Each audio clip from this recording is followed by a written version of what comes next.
Umat beriman yang terkasih, salam sejahtera untuk kita semua. Hari ini Rabu 4 November 2020. Renungan kita diambil dari Lukas 14 ayat 25 sampai 33. Pada suatu kali, banyak orang berduyun-duyun mengikuti Yesus dalam perjalanannya. Sambil berpaling, ia berkata kepada mereka, "Jikalau seorang datang kepadaku, dan ia tidak membenci bapaknya, ibunya, istrinya, anak-anaknya, saudara-saudaranya laki-laki atau perempuan, bahkan nyawanya sendiri, ia tidak dapat menjadi muridku. Barang siapa tidak memikul salibnya dan mengikut aku, ia tidak dapat menjadi muridku. Sebab siapakah di antara kamu yang kalau mau mendirikan sebuah menara, tidak duduk dahulu membuat anggaran biayanya, kalau cukup uangnya untuk menyelesaikan pekerjaan itu, supaya jikalau ia sudah meletakkan dasarnya dan tidak dapat menyelesaikannya, jangan-jangan semua orang yang melihatnya mengejek dia sambil berkata, 'Orang itu mulai mendirikan, tetapi ia tidak sanggup menyelesaikannya.' Atau raja manakah yang kalau mau pergi berperang melawan raja lain, tidak duduk dahulu untuk mempertimbangkannya? Apakah dengan 10.000 orang ia sanggup menghadapi lawan yang mendatanginya dengan 20.000 orang? Jikalau tidak, ia akan mengirim utusan selama musuh itu masih jauh untuk menanyakan syarat-syarat perdamaian. Demikian pula lah tiap-tiap orang di antara kamu yang tidak melepaskan dirinya dari segala miliknya tidak dapat menjadi muridku." Demikianlah Injil Tuhan. Saudara-saudari yang terkasih, dalam perikop tadi, Yesus 2 kali meminta ketegasan hati orang-orang yang berduyun-duyun mengikutinya dalam perjalanan dengan frase, "jika ingin." Yesus mau meyakinkan bahwa pemuritan itu membutuhkan dedikasi total. Untuk menjadi murid sejati, segala sesuatu yang lain harus ditempatkan pada posisi tambahan. Cara Yesus untuk menekankan maksudnya memakai 2 tindakan simbolis. Pertama, harus membenci bapaknya, ibunya, istrinya, anak-anaknya, saudara-saudaranya laki-laki atau perempuan, bahkan nyawanya sendiri. Tempat utama yang diminta oleh Yesus adalah untuk melampaui kasih alami dari anggota keluarga sendiri. Kata membenci adalah ungkapan Yahudiyah yang berarti menempatkan di urutan sekunder. Itu berarti kalau seseorang memang benar-benar ingin mengikuti Yesus, maka segala yang memiliki hubungan darah dengannya, bahkan nyawanya sendiri, ditempatkan di tempat yang kedua.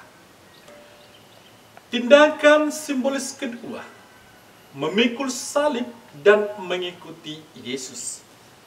Tuntutan yang dibebankan kepada seorang murid sejati Yesus diibaratkan dengan salib. Di Galilea, para murid kemungkinan besar pernah melihat seorang pria memikul salibnya bersama sekelompok kecil tentara Romawi, dan mereka tahu apa yang tersirat di sana. Yang memikul salib itu sedang menuju kematian. Maka sebenarnya murid-murid Yesus diminta untuk menganggap diri mereka sudah mati akan hal-hal yang sebelumnya mereka nikmati.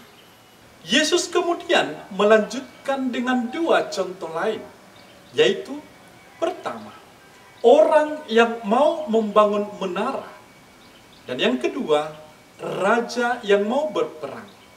Intinya sama. Seseorang harus membuat perhitungan yang matang terlebih dahulu sebelum memutuskan mengikuti Yesus. Kalau tidak demikian, ada kemungkinan orang itu akan gagal dan kemudian hanya menjadi bahan tertawaan orang lain. Untuk menjadi murid sejati Yesus, harus lepas bebas dan tidak terhalang oleh harta milik duniawi.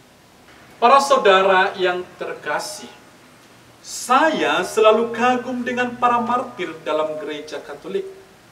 Kalau kita ikuti kisah mereka, terkadang sangat ngeri cara mereka mengalami kemartiran.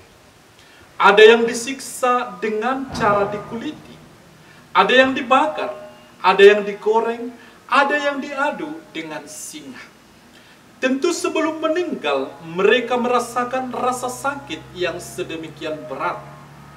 Terkadang saya bertanya, jika dihadapkan dalam situasi demikian, sanggupkah saya? Bagi saya, merekalah yang benar-benar mengikuti Yesus, memanggul salib dan mengikuti Dia. Ungkapan Yesus dalam Injil hari ini benar-benar menguliti motivasi dan isi iman kita. Apakah pernah terbayang bahwa yang sebenarnya kita inginkan hanyalah kenyamanan sebagai anggota gereja? Dan kalau kenyamanan itu tidak didapatkan, kita gampang berpindah.